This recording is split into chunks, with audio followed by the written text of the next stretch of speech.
자, 우리가 한 생을 살아가고 있죠.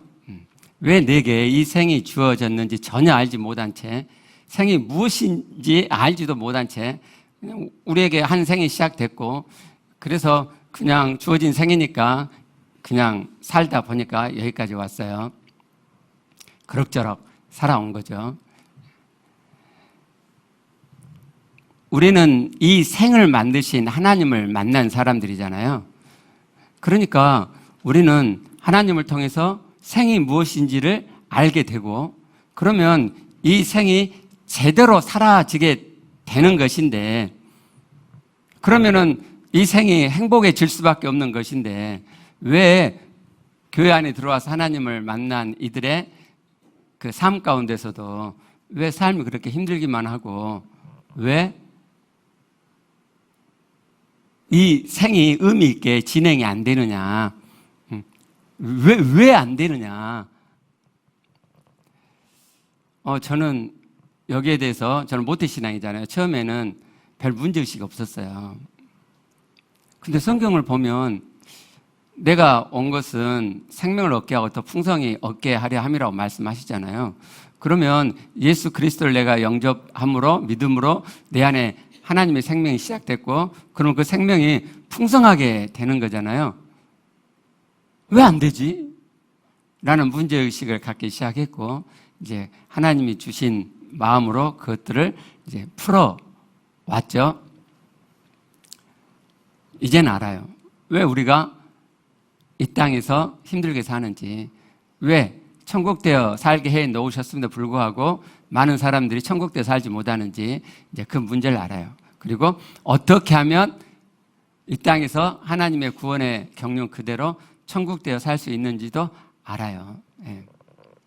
조금 맛보는 정도가 아니고, 조금 맛보는 정도가 아니고, 제가 이 표현을 쓰는 것은 조금, 예수 믿는 게 조금 좋다, 그것이 성경이 말씀하시는 생명이 풍성해지는 거고 이 땅의 천국을 실제로 맛보고 누리는 것이다 라고 생각하지 말자는 거죠. 내가 그 조금을 내가 성경에서 말씀한 구원을 이루고 있어 이렇게 해버리시면, 그러면 내 구원은 그 정도만 되는 거죠. 그 정도만. 하나님이 말씀하신 그 정도를 우리가 물타지 말자. 제가 이제 하나님 주신 마음으로 왜 교회가 이럴까? 왜 하나님 말씀이 이루어지지 않을까? 이제 그런 고민 속에서 하나님이 인도해 주셔서 하나하나 이제 풀어왔잖아요. 그 중에 하나가요, 사람이기 때문에 하나님의 말씀을 사람식으로 이해하더라. 무슨 말씀이냐면, 하나님이 이렇게 말씀하시면 그것을 사람의 이 기준, 사람의 개념에서 이해를 한단 말이죠. 하나님은 하나님이시고 하나님이 하신 말씀은 하나님의 것을 말씀하신 것이니까 그걸 사람의 언어로 표현했어도 하나님께서 이걸 말씀하시는 의미는 뭘까? 그걸 생각해야 되는데 그러지 않았더라. 그 중에 아주 치명적인 거 하나, 하나님의 말씀을 사람 수준의 도덕 개념으로 접근하는 거예요. 자, 도덕이라는 것은 하나님께서 사람에게 양심을 넣어주셔가지고 이 세상의 삶이 중간지대잖아요. 천국도 아니고 지옥도 아니고 중간지대니까 중간지대의 삶이 되어지도록, 즉 너무 지옥이 안 되도록 주신 게 양심이거든요. 그래서 양심을 따라 살면 시민선이라는 것들이 만들어지고, 그래서 지옥은 안 돼요. 근데 그 양심으로 성경을 보는 거예요. 양심으로. 도덕 수준이야, 성경에서 말씀하는 게. 그러니까 하나님 하신 말씀을 이 세상의 도덕 기준으로만 이렇게 가르치니까, 근데 그게 우리 입맛에 맞는다는 거 아세요? 우리가 양심이 있기 때문에 도덕적으로 가르치면 그게 입맛에 짝짝 맞아요. 그래서 도덕적으로 우리가 신앙생활을 하더라. 그러니까 하나님 말씀하신 이 땅에서의 천국이 이루어지지 않는 거죠. 어느 정도 도덕, 교양, 세상에서 뭐 교양을 가르치고 배우고 그렇게 살면은 어느 정도의 삶을 조금 지옥은 안 되게 살 수 있는 그런 정도를 우리가 사는 것이 성경에서 말씀한 구원을 이루고 있는 것이라고 착각하더라. 아직 성경을 다 아는 건 아닌데, 하나님의 구원의 경륜을 다 알았다 그렇게 말할 수는 없는데, 최소한 성경에서 말씀하시는 하나님을 닮아가는 삶, 이 땅에 시작하신 천국, 내 안에 시작하신 천국이 실제 되어지는 삶, 죄가 안 지어지는 삶, 하나님의 말씀이 이루어지는 삶을 살 수 있을 만큼은 되더라. 그걸 제가 수요일날 설교한 거예요. 3번 연달아 이어서 설교했는데, 그 설교를 이렇게 들으시고 아 그래 맞아 라는 희망이 보인다 이 말이죠. 목사님이 전하신 저 말씀이 맞구나 라는 희망이 보기 시작해요. 여러분도 희망을 가지셨으면 좋겠어요. 아 드디어 하나님 구원이 이루어지는구나. 근데 이제 나는 안 이루어져요. 나는 안 이루어진다. 나는 여전히 지옥이다. 잘못 믿고 계신 거예요. 여러분 안에 악성이 있는 거예요. 고집이 있다고요. 하나님의 말씀을 그대로 가져오지 않는, 내 안에 있는 내 생각, 내 마음보, 그게 악성이거든요. 하나님으로 되어 있지 않는 건 악성이에요. 악한 마음이라고요. 그것을 내가 고수하고 있더라. 그러니까 수요일에 말씀드린 대로 하나님 말씀을 내가 그대로 가져오기 시작하면 내 악성들이 드러나고, 이 악성들을 내가 하나님 말씀 그대로 가져오기로 했으니까 드러난 이 악성들을 하나님 말씀에 내가 굴복시키려고 하겠죠. 그 굴복시키고자 하는 그 마음의 중심이 신앙이더라. 그걸 하나님이 믿음이라고 하시더라. 근데 하나님 말씀을 가져온다고 가져왔는데 내 악성이 드러났는데 내가 내 악성을 하나님 말씀에 굴복을 안 시켜요. 그게 하나님에 대한 불신이더라. 그게 사단을 믿는 마음이더라 하는 거예요. 하나님 말씀을 그대로 가져오면, 그러면 하나님의 말씀은 이루어져요. 이루어져요. 이루어진다니까요. 하나님이 하신 말씀이잖아요. 그거 안 이루어지겠어요? 그거 안 이루어지면 하나님의 거짓말이지. 이거 완전히 사기죠. 근데 교회 안에서 그런 말을 안 해요. 하나님 구원이 내 안에 이루어지지 않고 있는데도 불구하고, 여전히 지옥에 살고 있음에도 불구하고 교회의 가르침이 거짓말이다, 사기다, 성경은 사기다 말을 안 해요. 비겁하죠. 하나님 말씀을 내가 그대로 가져와서 믿고자 하지 않으신다면, 그래서 여러분 안에 구원이 이루어지지 않는다면 교회 떠나세요. 아니 뭐 이렇게 예배드리고 막 뭐 교회 봉사하고 헌금하고 하니까 좋으세요? 천국은 안 되는데. 안 떠나시는 거 잘하셨어요. 예. 돼요. 된다니까요. 그러니까 안 되면 아 내가 잘못 믿고 있구나. 내가 뭘 잘못 믿고 있을까? 제가 걸어왔던 여정처럼 뭐가 잘못되고 있을까? 예. 그렇게 궁금해하시고 알아보려고 하시고 하나님께 여쭤보시고, 그러면 여러분의 신앙의 잘못된 면들을 여러분이 아시게 되고 그 신앙을 진짜 신앙으로 일구어 가시면 누구나 다 하나님의 구원은 이루어진다. 어떤 환경, 어떤 여건과 상관이 없어요. 상관이 없어요. 물론 뭐 기도 많이 하고 말씀 많이 보고 영의 시간을 많이 갖고 뭐 그러면은 좀 더 깊어지고 뭐 빨리 되고 그러겠지만, 그러지 않아도, 너무너무 바빠도 하나님 말씀을 내 안에 가져오면, 어제 주중예배 때 말씀드린 것처럼 내 안에 하나님이 들어와 계시잖아요.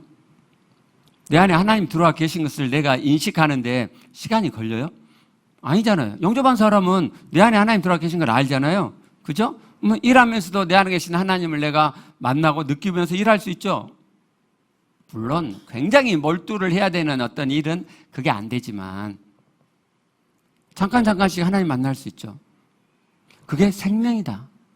성경에서 말씀하는 생명이다, 그게. 그러면 내가 내 생명을 내가 만나면, 내 안에 계신 하나님을 만나면 하나님의 생명이 풍성해진다. 풍성해진다니까요. 하나님은요, 다 되게 해놓으신 거예요. 근데 우리 선배들이 그 신앙을 다 행위적인 신앙으로, 기도 시간 이렇게 하고, 말씀 생활 이렇게 하고, 교회 봉사 이렇게 하고, 그래야지만 신앙이 성장하는 것처럼 그렇게 가르쳤기 때문에, 우리가 그래 잘못 배웠기 때문에 바빠서 나는 못해요. 이렇게 되는 거죠. 그렇지 않다. 하나님은 다 되게 해놓으셨다.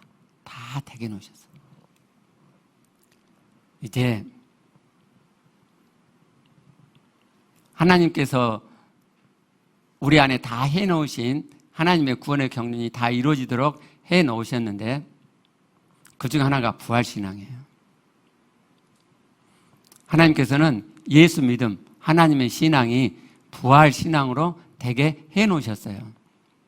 그래서 하나님이 신앙의 첫걸음을 해놓으신 부활신앙을 내가 해가면 그러면 우리의 신앙은 모호함으로 진행이 되지 않고 선명한 가운데 예수 믿음이 하나님 신앙이 되어지도록 그렇게 해놓으셨어요. 그러니까 우리가 예수님 부활한 걸 직접 보면 그러면 부활신앙이 아주 선명하게 시작이 될 텐데 지금 하나님께서 또 독생자를 이 땅에 보내실 수가 없잖아요. 그래서 하나님께서 직접 예수 부활을 목도하지 않아도 부활신앙이 선명하게 되도록 목격자들의 증언을 남겨놓으셨다. 네. 그래서 목격자의 증언을 우리가 면밀하게 확인해 보면 그 사람의 증언이 참인 것이 확인되면 그러면 예수님 부활도 참인 것을 내가 알게 된다는 거예요.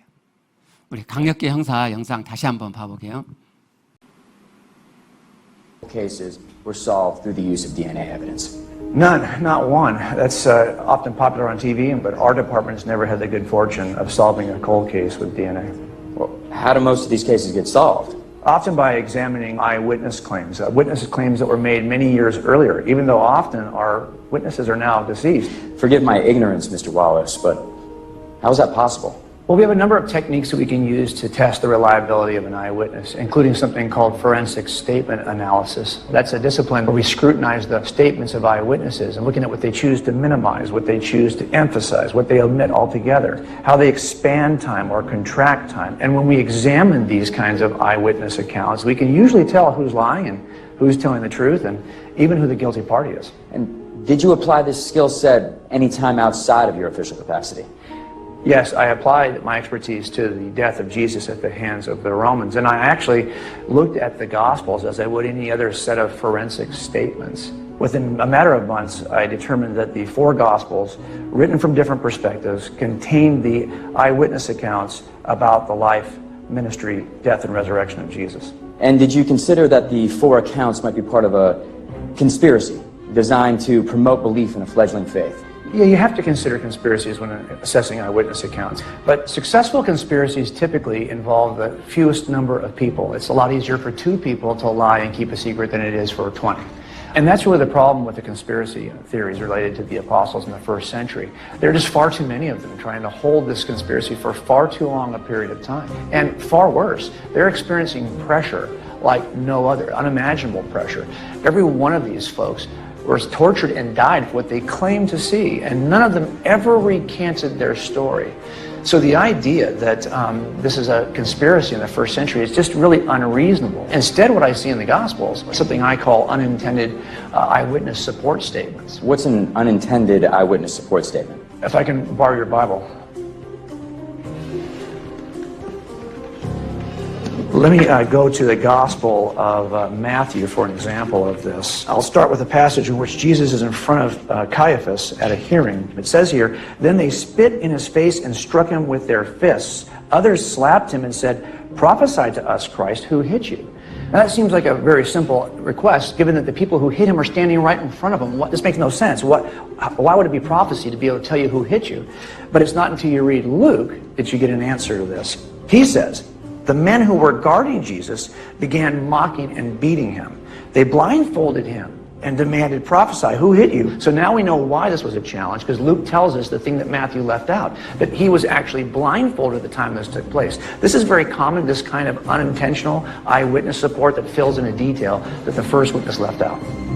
After years of scrutinizing these Gospels, using the template that I use to determine if an eyewitness is reliable, I concluded that the 4 Gospels in this book contain the reliable accounts of the actual words of Jesus. But isn't it true that these gospel accounts vary widely in what they say? That there are numerous discrepancies between these accounts? Absolutely. But that's exactly what we should expect.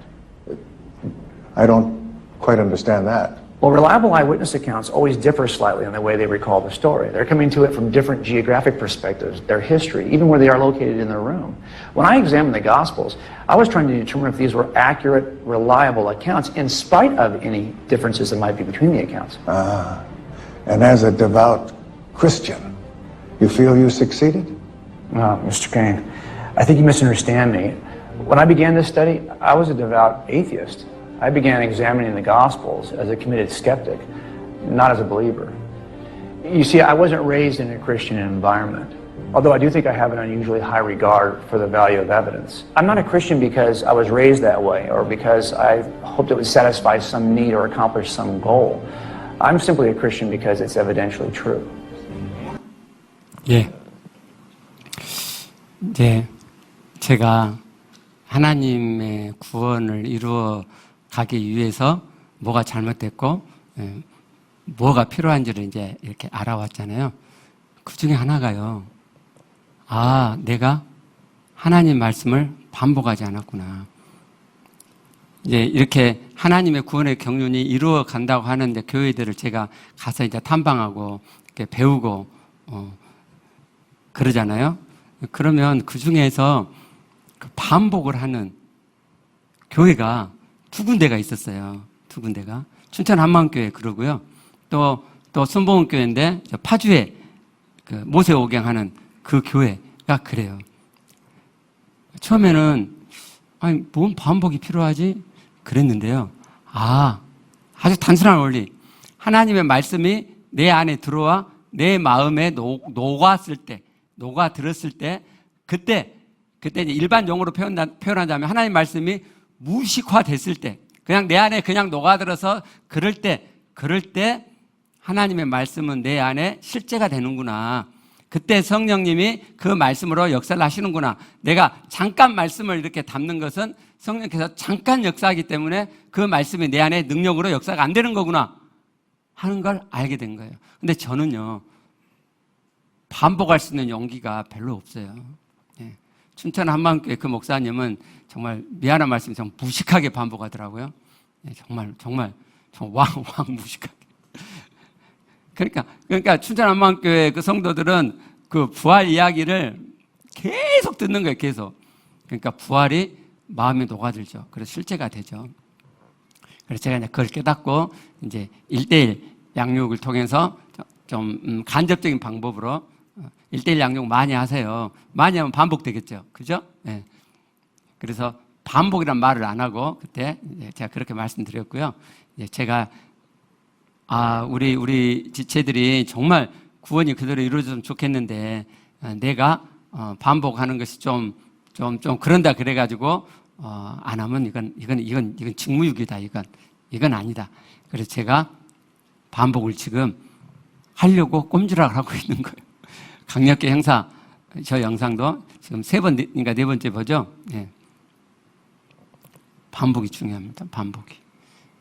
그게 좀 혼적인 용어로 들린다면 하나님의 말씀이, 하나님의 원리가 내 안에 들어와서 날아가 버리지 않고 내 안에, 내 마음에 녹아들어야, 그래야 그 말씀이 나를 다스리는 말씀이 된다.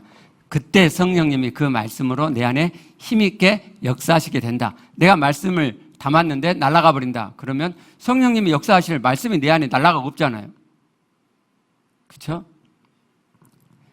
그래서 반복이라 하는 것이 하나님 쓰신 방법이다. 예수님도 한 번만 가르치신 게 아니고 반복해서 가르치셨다. 네. 그래서 목격자 증언 봤어요.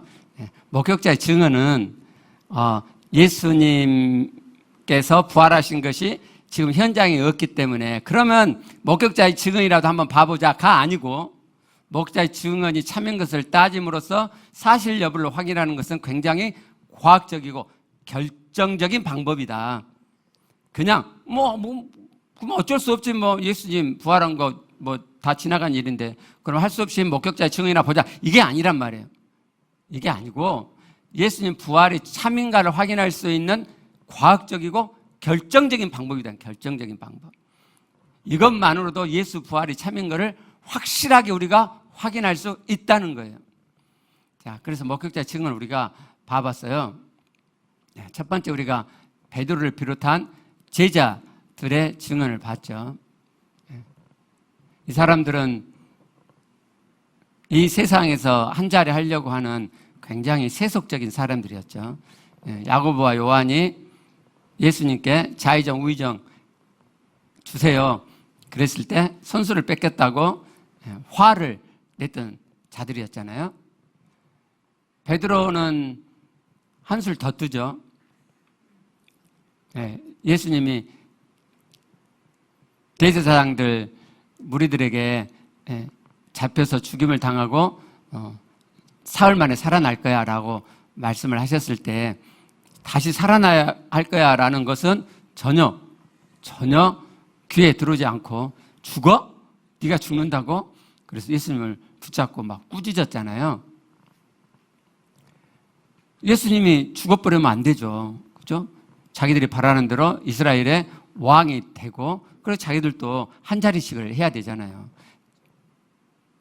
굉장히 세속적인 인물이었어요. 그리고 베드로를 비롯한 제자들은 죽음이 두려웠죠. 예수님이 잡히시던 그 날 밤에 다 도망가잖아요. 다 도망가요. 하나도 안 남고 다. 그 전에 베드로는 예수님을 부인하지 않겠다고 그렇게 맹세까지 하잖아요. 예수님이 오늘 밤에 너희가 다 나를 버릴 거야. 그러니까 베드로가 모두 주를 버릴지라도 나는 결코 버리지 않겠습니다. 그랬어요. 그러니까 예수님이 아니야. 닭 울기 전에 네가 날 3번 부인할 거야. 그러니까 베드로가 내가 주와 함께 죽을지언정 주를 부인하지 않겠습니다 했어요. 근데 막상 그 상황이 되니까 부인하게 되잖아요. 사람이 죽음이 두렵죠. 베드로와 다른 제자들은 우리와 똑같은 보통 사람이었어요. 이 세상에서 성공하고 싶고 그럴 기회가 있으면 그걸 놓치지 않고 한 자리 하고 싶고 그리고 목숨이 위태로우면 이 목숨을 보호하고 싶어하는 보통 사람이었단 말이에요. 그런데 이런 베드로를 비롯한 다른 제자들이 우리와 똑같은 보통 사람이었던 그들이 사도행전에 가보면 목숨을 내걸고 예수 부활을 외치더라 이 말이에요. 베드로와 다른 제자들이 예수님 부활 믿었나요? 안 믿었잖아요. 막달라 마리아가 예수님 시신이 없어진 걸 보고 베드로와 제자에게 와서 이야기하잖아요. 그래서 베드로하고 그 제자가 가서 확인하죠. 없잖아요. 예수님 시신이 없어요. 그때 이제 믿더라라고 기록되어 있는데 그 믿더란 말은 막달라 마리아가 예수님 시신이 없었다 한 말을 믿었단 말이죠. 부활을 안 믿었어요. 그날이 안식구 첫날 그 동이 트기 전의 일인데 저녁에 안식구 첫날 저녁 안식구 첫날은 예수님이 부활하신다고 약속한 날이거든요. 근데 아침 일찍 시신이 없어졌잖아요. 그러면 예수 부활을 믿었으면 예수님 부활했을 수도 있겠다라고 생각해야 될 거 아니에요. 근데 그날 저녁에 또 전혀 예수님 부활을 기다리지 않고 문을 꼭꼭 잠그고 숨어 있었다고요. 안 믿었죠. 아니 예수 부활을 믿지도 않았던 사람들, 목숨이 두려워서 다 도망갔던 사람들, 그 사람들이 사도행전 가니까 예수 부활을 외치고 있는 거예요. 베드로가 대표로 성령 충만 받은 이후에 오순절 성령 강림 사건 이후에 베드로가 대표로 설교를 하잖아요. 그때 예수 부활을 외치죠. 너희가 법 없는 자들의 손을 빌려 못 박아 죽였으나 예수를 너희가 못 박아 죽였으나 하나님께서 그를 사망의 고통에서 풀어 살리셨으니 베드로가 하는 말이에요. 이 예수를 하나님이 살리신지라 우리가 다 이래 증인이로다. 한번 생각해 보자고요. 한번 어떻게 부활을 믿지 않았던 베드로가 사도들과 함께 이 말을 하냐고요. 목숨이 두려워서 도망가고 부인했던 자들인데 어떻게 해서 지금 붙잡혀 갈 수 있잖아요. 붙잡혀 갈까봐 무서워서 도망갔고 그게 무서워서 부인했던 베드로잖아요. 근데 지금 붙잡혀 갈 수 있는데 예수가 부활했다고 지금 말하고 있잖아요. 많은 사람 앞에서 말을 하고 있다 이 말이에요. 어떻게 이런 일이 있을까 하는 거예요.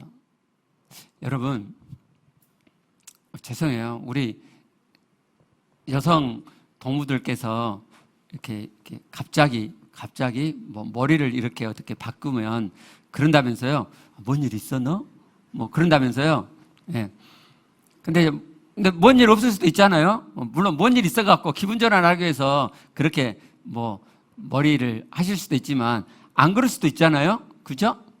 근데 지금 베드로가 완전히 바뀌었잖아요. 뭔 일이 있는 거죠. 그죠? 아니, 뭔 일이 아닐 수도 있어요.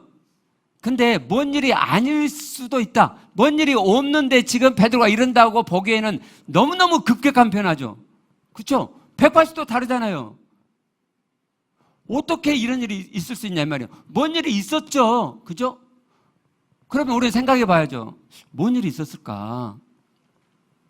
뭔 일이 있었길래 베드로와 제자들이 이렇게 바뀌었을까?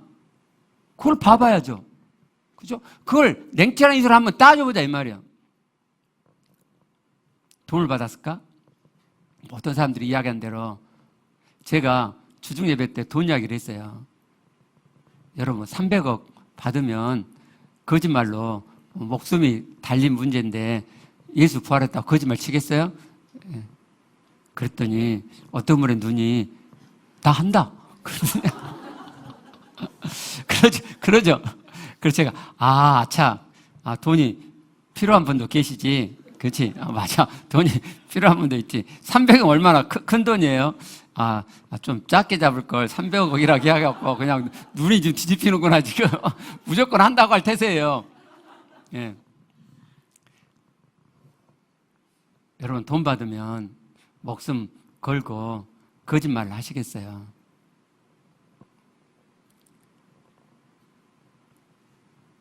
한번 생각해 보자고요. 도대체 뭔 일이 있었길래 누가 말한 것처럼 지기들 종교 세우려고 자기들은 내세울 게 없으니까 예수님을 끄집어 들여갖고 이 예수님을 신화화해가지고 그리고 사람들이 모여들면 자기들이 이제 거기서 뭔가를 하려고 그럼 뭔가를 해야죠. 제자들이 뭘 했어요? 고난받고 순교한 것밖에는 얻을 게 없잖아요. 그죠? 말이 안 되는 거야. 그래서 다 따져보자고요. 다 한번 따져보자고. 다 따져보세요.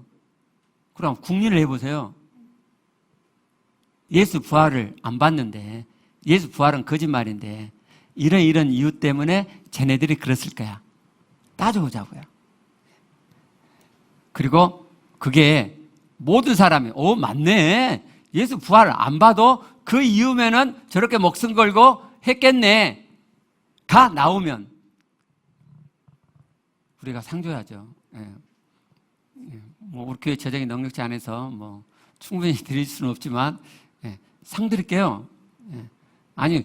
그 사람은 정말로 모든 교회를 뒤집을 수 있는 아주 특별한 존재가 될 거예요. 한번 생각해 보자고. 생각해 봤는데 아무리 그럴듯한 것을 내놔도 결국은 아니더라. 그걸로 고난받고 목숨을 걸 수 있는 요인은 아니더라. 그럼 하나 남았잖아요. 예수 부활을 봤구나. 예수 부활을 봤으니까 목숨을 걸죠. 진짜 이 땅에 오신 하나님을 만나버렸기 때문에 목숨을 거는 거죠. 그거 아니고 어떻게 목숨을 거냔 말이에요. 한 명도 아니고 두 명도 아니고 모든 제자들이 어떻게 그럴 수가 있냐 이 말이에요. 그렇게 따져보면 고난이 문제도 아니고 아주 상식선에서 따져보면 이 양반들이 진짜 봤구나. 예수 부활을 봤기 때문에 사람 예수를 안 왔는데 그가 부활하심으로 하나님이신 하나님의 아들인 것을 알아버렸기 때문에 자기의 이 땅에서의 성공 이 땅에서 더 오래 사는 것이 아무 중요하지 않고, 그래서 그가 봤던 진실, 사람 예수가 부활하셨다. 그가 하나님의 아들이다. 사람이신 하나님의 아들이 아니라 하나님이신 하나님의 아들이다 라고 외치게 되었구나 하는 것을 깨닫게 돼요. 자, 그 다음 증인은 예수님의 육신의 동생들이었죠. 예수님의 동생들이 맨 처음에는 예수님이 막 이렇게 사역할 때는 예수님을 믿지 않았어요. 심지어는 예수님을 미쳤다고까지 생각했죠. 왜냐하면 장남인데 사람들, 무리들 모아놓고 식사도 안 하고 식사도 겨루고 막 뭐 가르치고 뭐 이러고 있으니까 그게 뭔 돈이 나오냔 말이에요. 뭐 그렇잖아요. 세상의 관점으로 보면 미쳤죠. 예, 어떤 사람이 저보고 미쳤다고 그러는데, 예, 아니 뭐 당신 그만하면 돈도 좀 많이 받고 그러지 뭐 그 정도 월급 받고 사례비 받고 뭐 그런 교회 있냐고 저보고 조금 좀 불쌍하다는 뜻이, 예, 불쌍하다는 뜻이. 예. 아, 그렇잖아요. 아, 예수님이 젊은 청년인데, 그리고 장남인데, 아니, 돈 벌어갖고, 아니, 부모님, 이제 그 아빠는 돌아가셨다고 보는데, 예, 봉양해야 되잖아요. 근데, 쓸데기 없는 짓거리를 하니까 가족들이 미쳤네 하고 잡으러 왔단 말이에요. 그랬는데, 이랬던 동생들이요, 사도행전 1장 14절인가를 가보면 초대교회 성도들이 이렇게 모여가지고 기도를 하고 있을 때 거기에 포함되어 있단 말이에요. 아니, 어떻게 예수님 미쳤다고 했던 사람들이, 예수를 믿지도 않았던 사람들이 초대교회 성도, 그리스도인들이 모여있는 기도하는, 성령 받기 위해서 기도하는, 예수님이 이제 성령 받기 위해서 기다리라고 했잖아요. 그래서 기도하는 그 무리 속에 있냐 이 말이에요. 심지어 사도행전을 계속 보면 그 중에 야고보는 예루살렘 교회의 수장격이 되어 있어요. 베드로보다 더 말에 권위가 있는 위치에 야고보가 있는 거예요. 그리고 이 야고보가 편지를 썼어요. 야고보서를. 근데 그 야고보서를 보면 이렇게 나오죠. 자기 육신의 형인 예수님을 주라고 하고 그리스도라고 하죠. 아니, 그리스도라고는 할 수 있다고 생각을 해봐요. 구원자, 구약에서 예언한 그것도 그러죠. 육신의 형을, 그렇잖아요. 어릴 적에 깨벗고 장난치고 싸우고, 예수님은 안 싸웠을 것 같으세요? 예수님은 완전히 사람이셨어요. 완전히 사람이셨어요. 완전히 사람인데 완전히 또 하나님이셨죠. 그걸 50도 50도 물타시면 안 돼. 예수님도 사람으로 자라셨어요. 뭐 이제 그렇게 한 육신의 형인데 그 육신이 구약에서 예언한 그리스도라는 생각을 했겠어요? 안 했죠. 안 했으니까 예수님이 사역할 때도 붙잡아 오려고 했던 거 아니에요. 믿었으면 그때 믿었겠죠. 안 믿었단 말이에요. 그것도 그러는데 어떻게 육신의 형을 주라고 하냐고, 주라고. 어떻게 주라고 하냐고, 주라고. 초대교회 성도들이 예수님을 주님이라고 했던 건 그 당시 로마 시대에서 사용했던 주라는 용어의 의미가 아니라고 말씀드렸어요. 그게 아니란 말이에요. 유대인들이 여호와 하나님께 돌려드렸던 주라는 칭호, 감히 여호와 하나님 이름을 부를 수 없어서 여호와, 아도나이 했던 그 주님이라는 의미란 말이에요. 그러니까 자신의 육신의 형을 하나님이라고, 여호와 하나님과 동등하신 분이라고 고백하는 것이 저 주라는 칭호예요. 그럼 어떻게 자신 육신의 형을 여호와 하나님과 동등하신 분으로 주라고 부르냐고요? 어떻게? 그런 일이 어떻게 일어나냐고요? 육신의 형을 믿지 않고 미쳤다고 생각했던 야고보가 지금 예수님을 하나님과 여호와 하나님과 동등하신 분으로 주라고 불러요. 뭔가 달라졌잖아요. 뭔가 바뀌어졌잖아요. 그럼 여기 뭔가 일이 있다니까요. 생각해 보자고요. 도대체 무슨 일이 있었길래, 예수님의 육신의 동생 야고보에게 무슨 일이 있었길래 자신의 육신의 형인 예수를 주라고 할까? 궁리를 해보세요. 5만 가지 가능성들을 한번 생각해 보세요. 그러면 그가 자기 육신의 형인 사람이라고 생각했던 그 형이 부활한 것을 봤구나. 부활한 것을 봤으니까 주라는 칭호를 하고 그리스도라고 하는 거죠. 어떻게 부활을 안 보고 어떻게 이미 죽어버린 십자가에 죽어버린 그 예수를 자기 육신의 형을 주라고 그리고 그리스도라고 그렇게 고백할 수가 있겠어요? 어떻게 그럴 수가 있냐고요. 불가능한 일이잖아요. 아무리 생각해 봐도 불가능한 이야기. 정말 미치지 않고서는, 헷가닥하지 않고서는 자기 육신의 형을 그렇게 부를 수는 없다. 근데 예수님의 육신의 동생 중에 유다가 있어요. 유다에 대한 기록은 사도행전에 안 나와요. 그냥 그 사도행전 1장 14절에서 기도할 때 동생의 아우들이 기도했다고, 아우들이라 그랬으니까 야고보만이 아니고 다른 동생들도 있었겠죠. 거기에 포함은 돼 있을 수 있는데 유다를 한 명을 딱 끄집어내 갖고 기록한 것은 사도행전에 없어요. 근데 유다서 1장 1절을 보면요. 자, 봐봐요. 예수 그리스도의 종이요 야고보의 형제인 유다는 그러니까 예수님의 동생 야고보의 형제인 유다는 그러니까 예수님의 육신의 동생인 유다죠. 그죠? 근데 보세요. 그도 똑같이 야고보처럼 예수 그리스도의 종이라고 하잖아요. 그 말은 예수님은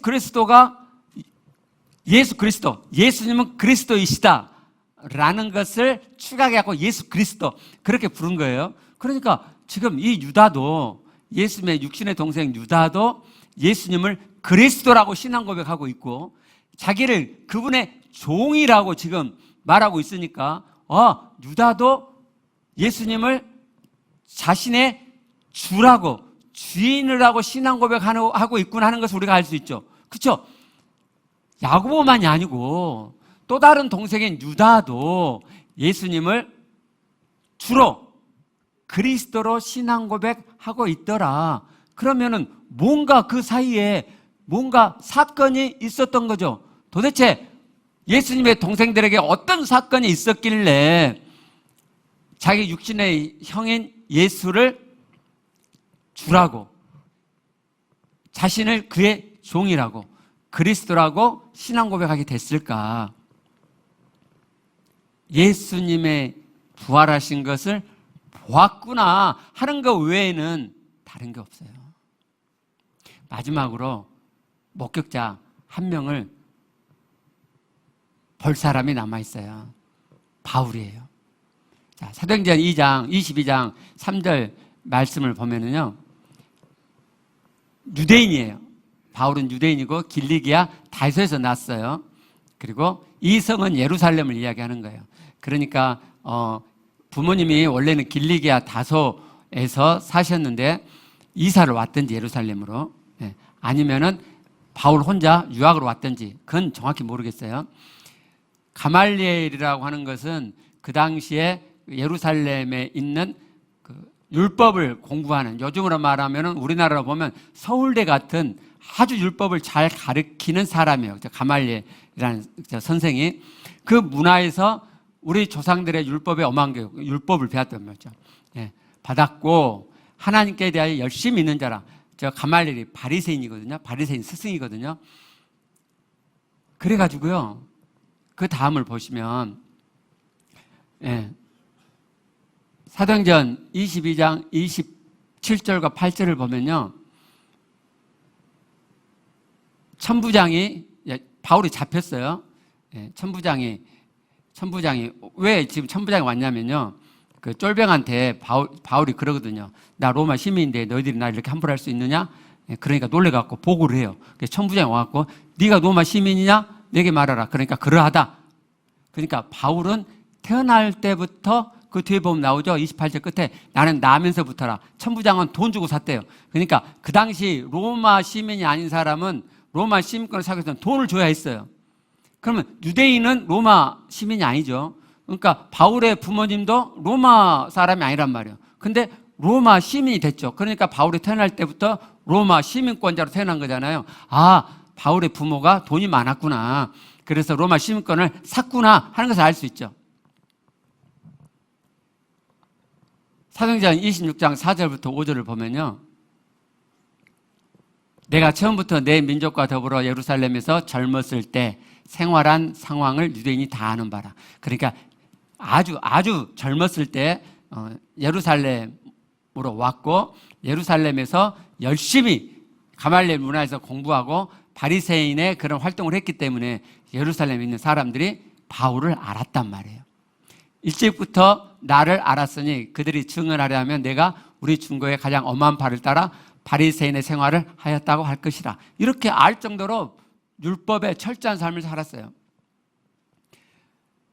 사도행전 8장 3절을 보시면 이렇게 하나님 대해서 열심을 가졌기 때문에 사울이 교회, 그리스도인, 예수 부활을 믿는 사람들을 잔멸한단 말은 파멸시키려고 했다 이 말이에요.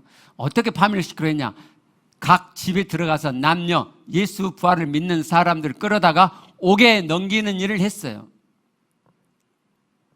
여기 8장 3절에 사울이라 그랬죠. 사울은 바울의 유대식 이름이에요. 바울은요 헬라식 이름이고 그 당시 그렇게 두 가지 이름을 갖는 것이 보통이었어요.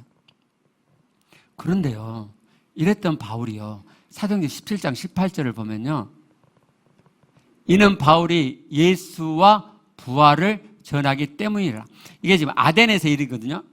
바울이 아덴까지 갔어요. 그리고 아덴에서 이제 그 아덴은 철학이 성행했던 곳이잖아요. 거기서 연설을 하는데 바울이 예수와 부활을 전했어요. 그리고 31절 보면요. 그 사람들의 이렇게 말해요. 이는 정하신 사람으로 하여금 천하를 공의로 심판한 날을 작정하시고 이에 그를 죽은 자 가운데 다시 살리신 것으로 모든 사람에게 누릴 만한 증거를 주셨습니다. 자, 무슨 말이에요? 자, 정하신 마지막 심판의 날이 있다. 그걸 어떻게 할 수 있느냐? 그를 처음에는 예수 이야기를 안 해요. 예수 이름을 언급하지 않아요. 그냥 하나님께서 한 사람을 죽은 자 가운데서 살리셨고 그게 모든 사람에게 마지막 날 심판이 있을 것에 증거로 주셨다. 이렇게 말씀한단 말이죠. 어떻게 바울이 이렇게 표현했죠? 어떻게 바울이 예수 부활 믿는 사람들을 잡아다가 감옥에 넣어야 된다고 마땅하다고 그렇게 했던 사람이 자기가 핍박했던 예수 부활을 지금 외치고 있죠? 예수 부활을 받기 때문이에요. 고린도전서 15장 8절 말씀을 가보시면 자, 예수 부활을 예수께서 부활하셔서 그걸 게바에게 베드로에게 보이시고 후에 12 제자에게 보이셨고 그 후에 야고보 예수님의 육신의 동 야고보에게 보이셨고 그 후에 모든 사도에게와 맨 나중에는 만삭되지 못할 난자 같은 내게도 바울 내게도 예수님이 부활하신 다음에 내게 보이셨다. 사도행전 9장 3절부터 5절을 보면요. 바울이 어떻게 부활하신 예수를 만났는지가 자세하게 기록되어 있어요. 자, 사울이 길을 가다가 다메섹, 지금 다메섹 가는 거거든요. 공문을 받아가지고 자기가 요청해서 공문을 받아요. 내가 가갖고 다 잡아올 테니까 공문 주라. 그래갖고 공문을 받아서 가는 중이에요. 다메섹 가까이 이르는데 호련히 하늘로부터 빛이 바울을 둘러 비췄어요. 바울이 땅에 엎드려졌어요. 소리가 들려요. 사울아 사울아 내가 어찌하여 나를 박해하느냐. 그러니까 바울이 주여, 이 주는 그 당시 로마에서 행행했던 그냥 자기보다 좀 높으면은 선생님, 주님이라고 불렀던 그 주예요. 지금 모르잖아요. 누군지 몰라요. 주여, 누구시오니까. 그러니까 나는 내가 박해하는 예수라. 예수님이 부활하셨고 승천하신 다음에 지금 바울한테 환상 중에 나타나 보이세요. 그리고 이 일로 인해서 바울의 삶이 완전히 바뀌어요. 이 뒤를 더 자세히 보시면 이럴 수도 있잖아요. 아, 이게 그냥 어떠다 보니까 이게 신기루처럼 뭐 지나가는 환상이겠거니 라고 생각할 수도 있잖아요. 근데 바울은 절대로 그렇게 생각할 수가 없을 만큼 확실하게 예수님이, 부활하신 예수님이 임하세요. 이 뒤를 보시면 그걸 확인할 수 있어요. 바울이 이렇게 확실하게 부활하신 예수를 만나고 완전히 바뀐 거예요. 근데요, 우리가 목격자 바울에게 있어서요, 한 가지 더 눈여겨볼 게 있어요.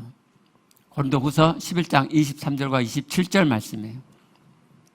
바울이 자신의 전도자의 삶을 이렇게 묘사해요. 밑줄 친 데만 볼게요. 내가 수고를 넘치도록 하고 옥에 갇히기도 더 많이 하고, 옥에 많이 갇혔단 말이에요.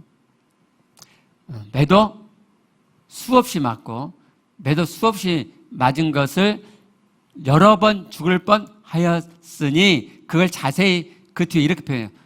유대인들에게 40에서 하나 감한 매를 5번 맞고, 저게 뭔 말이냐면요, 40대를 맞으면 죽는다 라는 생각이 있기 때문에 하나를 빼서 죽지 않을 만큼 두들겨 패는 것이 저 형벌이에요. 근데 그걸 5번 맞았대요. 5번. 3번 태장. 태장이란 말은 막대기란 말이거든요. 40에서 하나 감한 것도 막대기로 맞았겠죠. 근데 또 40에 하나 맞을 정도의 대수는 아닌데 막대기로 맞았고, 3번 막대기로 맞았고, 1번 돌로 맞고, 저 돌로 맞은 것은 너 죽어버려라. 유대인들은 그 돌로 막 던져갖고 죽이죠. 1번 돌로 맞고 3번 파선하고 배 타고 왔는데 파선했단 말이에요. 그리고 그 파선 중에 일주야를 깊은 바다에서 지냈어요. 26절. 여러 번 여행하면서 강의 위험과 강도의 위험과 동족의 위험과 이방인의 위험과 신의 위험과 광야의 위험과 바다의 위험과 거짓 형제 중에 위험을 당하고, 여행하면서 자기가 당한 위험을 다 지금 열거하죠. 또 덧붙여요. 수고하며 애쓰고 여러 번 자지 못하고 줄이며 목마르고 여러 번 굶고, 저 줄이고는 배고팠다는 거고, 굶었다는 저 표현은 정말 쫄딱 굶었다 이 말이에요. 여러 번 굶고 여러 번 춥고 여러 번 헐벗었노라. 여러분, 만약에 다른 이유로 전도를 하다가 이런 어려움을 겪으면은 여러분 계속 하시겠어요? 미쳤어요? 아니, 돈 받고 해도 하다가도 그만둘 일이잖아요. 그죠? 근데 바울은 부유한 집에서 태어났어요. 로마 시민권자예요. 요즘으로 말하면 서울대 공부를 했던 사람이에요. 그러면 앞이 보장되어 있는 사람이잖아요. 뭐 구태여 어려운 길을 갈 이유가 없잖아요. 근데 지금 바울은 자기가 스스로 자초해가지고, 아, 자초는 아니구나. 예수님이 보내셨구나. 부활한 예수님 만나고 나서 예수님이 바울을 쓰시기 위해서 예수님이 나타난 거죠. 자초했단 말은 좀 어폐가 있네요. 그런데 자기가 기껏게 하잖아요. 그죠? 기껏게 자기가 이 길을 간다니까요. 포기할 수 있는데 포기하지 않고 간다니까요. 자기가 순교할 때까지 끝까지 예수 부활 외치는 것을 멈추지 않는다니까요. 왜요? 한번 궁리를 해보세요. 아니, 왜 바울이 이렇게 바뀌었을까? 뭔 일이 있었을 거잖아요. 이렇게 바뀐 데는 부활하신 예수를 만난 거죠. 부활한 예수를 만났다니까요. 자, 말씀을 맺어요. 베드로를 비롯한 제자들.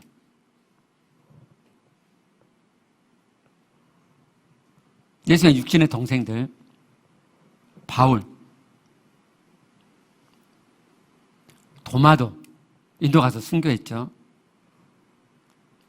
아니, 1명도 아니고 2명도 아니고 어떻게 이 많은 사람들이 자기의 이 땅의 생을 팽개치고 아주 아무것도 아닐 수 있는 예수가 부활했다고 하는 그 복음을 목숨을 걸고 외치냐 이 말이에요. 왜? 예수님 부활한 것을 보지 않고서도 그럴 수 있는 이유가 있느냐? 그러면 생각해 보자고요. 왜냐면요, 여러분, 전에 한번 말씀드렸지만 우리는 살면서 여러 가지 이야기를 들어요. 그죠? 뭐 남해 뭐 저쪽에 뭐 보물 배가 뭐 침몰해 있다, 엄청난 금괴가 있다 등등등 뭐 그런 이야기들이 있어요. 그걸 우리가 귀담아 들을 수 있지만 그거 귀담아 듣지 않는다고 해서 내 인생이 크게 문제될 건 없죠. 그게 사실이어도. 근데요, 예수님 부활했다고 하는 이 이야기는 그냥 지나칠 수가 없는 이야기란 말이에요. 왜죠? 왜 그러죠? 예수님 부활했으면요. 그러면 하나님이, 그분은 하나님이신 하나님의 아들인 거고, 그러면 하나님이 이 땅에 오셨다가 가셨단 말이잖아요. 그러면 그가 이 땅에 오셔서 하신 모든 말씀은 참이고, 그러면 바울이 아테네에서 연설했던 것처럼 심판날이고 마지막 날이 있는 거고, 마지막 날 전에는 심판이 있고, 그 심판에 의해서 영혼 천국과 영혼 지옥으로 가는 길이 갈리게 되잖아요. 그러면 내가 이 땅에서 그것이 참인지를 확인해 봐야죠. 확인 안 하면요, 심판날에 지옥 가게 되잖아요. 내 영혼이 걸린 문제잖아요. 그래서 이건 예수님 부활했다는 그냥 지나칠 수 없는 문제다. 확인해 봐야 될 문제인 거죠. 정말 예수님이 부활하셨나? 정말 이 이야기가 참인가? 그 참인가를 확인하기 위해서 하나님께서 우리에게 주신 것이 목격자의 증언이에요. 목격자의 증언이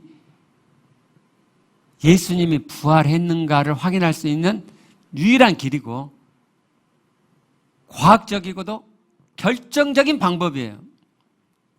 따져보세요. 그들이 예수님 부활 안 보고도 목숨 걸고 이렇게 전도자의 삶을 살 수 있었겠는가? 그러면 여러분이 공통적인 결론에 도달해요. 아마 이제 몇 주간의 설교를 통해서 맞네, 목격자들이 진짜 봤구나, 예수님 부활했네 라는 분도 계실 거고, 그분들은 부활신앙이 시작된 거죠. 정말 축하드릴 일이에요. 예수 믿으면 하나님 신앙의 첫걸음이 시작되셨어요. 근데 아직도 잘 모르겠는데 걱정할 거 없어요. 괜찮아요. 계속해서 생각해 보시면 똑같은 결론에 이르러요. 똑같은 생각만 해보세요. 이 시간 듣고 날려버리면은 이건 뭐 부활신앙 뭐 시작이 안 되는 거고요. 날리지 마시고 정말 이 목격자의 증언이 참인가? 이들이 진짜 예수 부활을 안 보고도 예수 부활을 외칠 수 있는 다른 이유가 있는가? 한번 생각해 보세요. 생각해 볼 가치가 있잖아요. 왜요? 영혼을 얻을 수 있으니까. 영혼 천국을 얻을 수 있으니까. 우리 기도하시겠습니다.